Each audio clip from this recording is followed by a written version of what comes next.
disebut Selo Gilang. Selo itu watu, Gilang itu tempat pertemuan.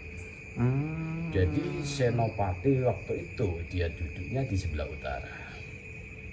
Jadi dia itu semedi di situ. Alhamdulillah dia semedi itu dapat ditunjuk seorang ibu atau ratu.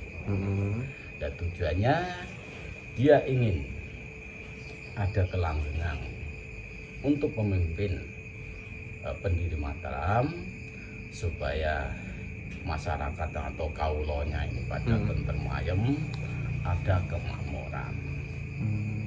Kadang yang jauh ada yang bilang Roro Kidul, Roro Kidul ya. Kita harus waspada dan waspada karena di sana itu walaupun jenengan itu sebagai orang bijak dalam arti kita itu mendekatkan diri kepada Allah. Kalau nggak sepenuhnya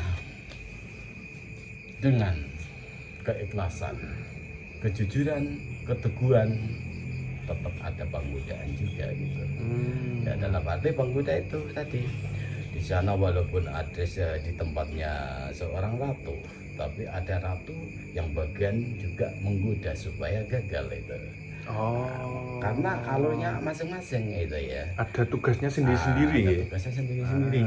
Ya alhamdulillah waktu itu yang nama yang saya sebut tadi Danang Sutawijaya itu ya sebagai apa ya waktu itu jadi apa istrinya seorang bunda itu yang bunda bukan Roro Kidul bukan ya.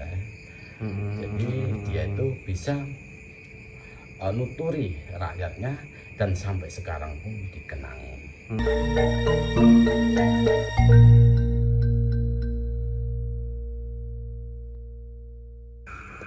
Assalamualaikum Mas Mansur. Waalaikumsalam warahmatullahi wabarakatuh. Rahayu. Rayu. Oke, Mas Mansur. Ada teman saya, Mas, bertanya, Mas, Cempuri Parangkusumo itu asal usulnya gimana ya? Kok kalau secara orang biasa itu menilai itu kan sebuah batu dikelilingi pasir, terus banyak orang yang ke sana untuk berdoa, untuk ya ada yang lelaku juga. Itu katanya itu adalah pintu gerbang di kerajaan sana lah. Gitu. Itu asal usulnya kok bisa dikatakan gerbang atau berhubungan dengan istana yang di selatan itu gimana, Mas? Menurut Mas Mansur? Jadi gini ya, saya juga lama di sana ya, pernah laku atau lelakon ya Om Jawa. Jadi di Parangkusumo. Jadi ini menurut pengetahuan saya pribadi ya Kang. Jadi cuma mungkin terbatas juga ya saya kan dasar saya ditutur ya.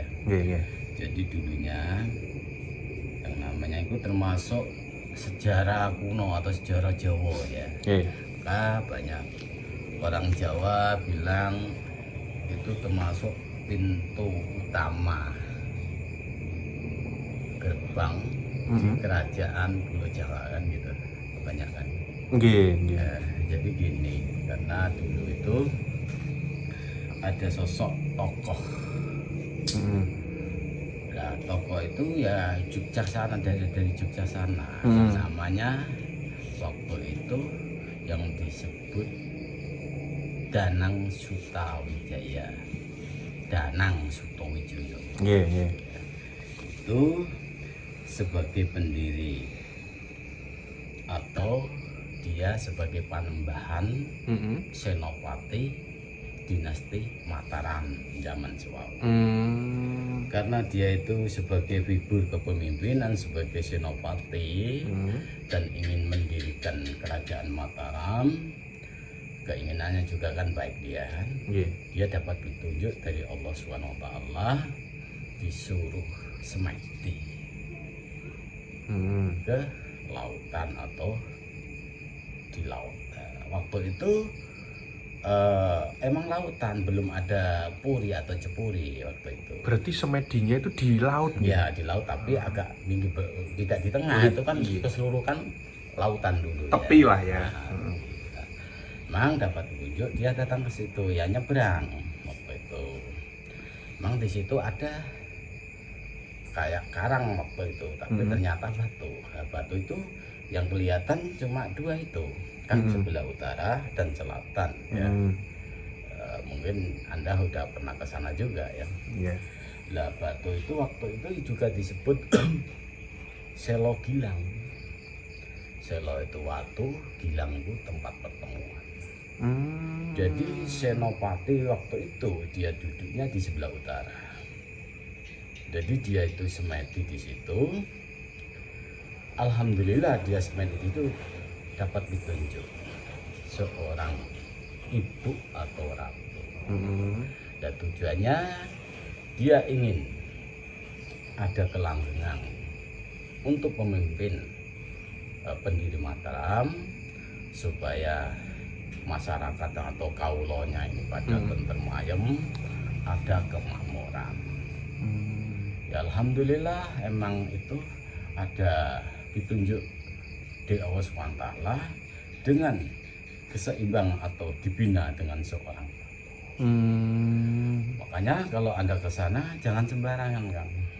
Karena sosok ratu di sana itu banyak itu. Dibilang berarti banyak, ya bisa jadi 1, 2, 3 bisa jadi.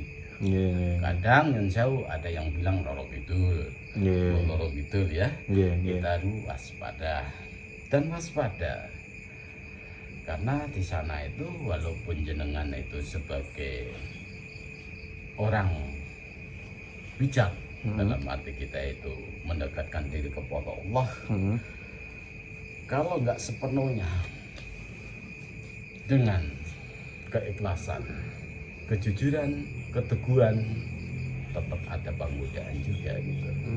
Ya dalam arti penggoda itu tadi di sana walaupun ada di tempatnya seorang ratu, tapi ada ratu yang bagian juga menggoda supaya gagal itu.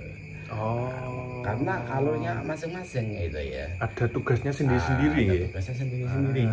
Ya alhamdulillah waktu itu yang nama yang saya sebut tadi Danang Sutawijaya itu ya sebagai apa ya waktu itu jadi apa istrinya seorang bunda itu, yang bunda bukan Roro Kidul bukan ya.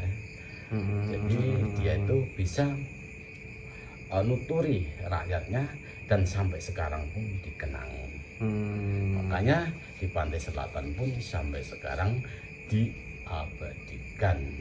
Makanya kalau Anda ke sana ya sama juga seperti menjara ke tempat-tempat walillah, sama di sana juga termasuk walillah ya.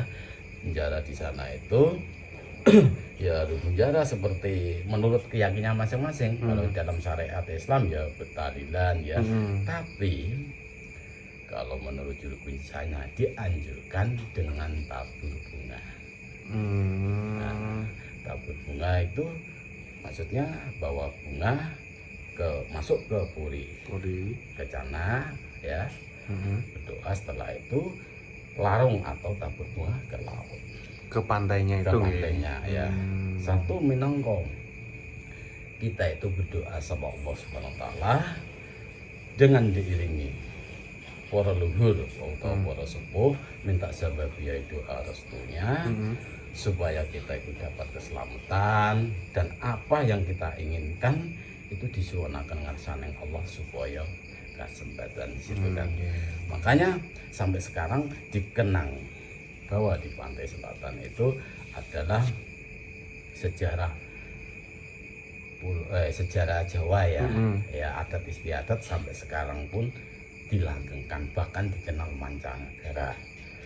Makanya orang Jawa itu jangan sampai ojo ninggal ke Jawane. Karena apa? Ya itu tadi berdoa, setelah berdoa disuruh bawa kembang. Itu kan berarti kan kita berdoa secara syariat Islam diiringi dengan adat istiadat Jawa untuk mengingat leluhur, supaya kita itu ada keserasian, keseimbangan, keselarasan manusia dengan alam di situ. Oke.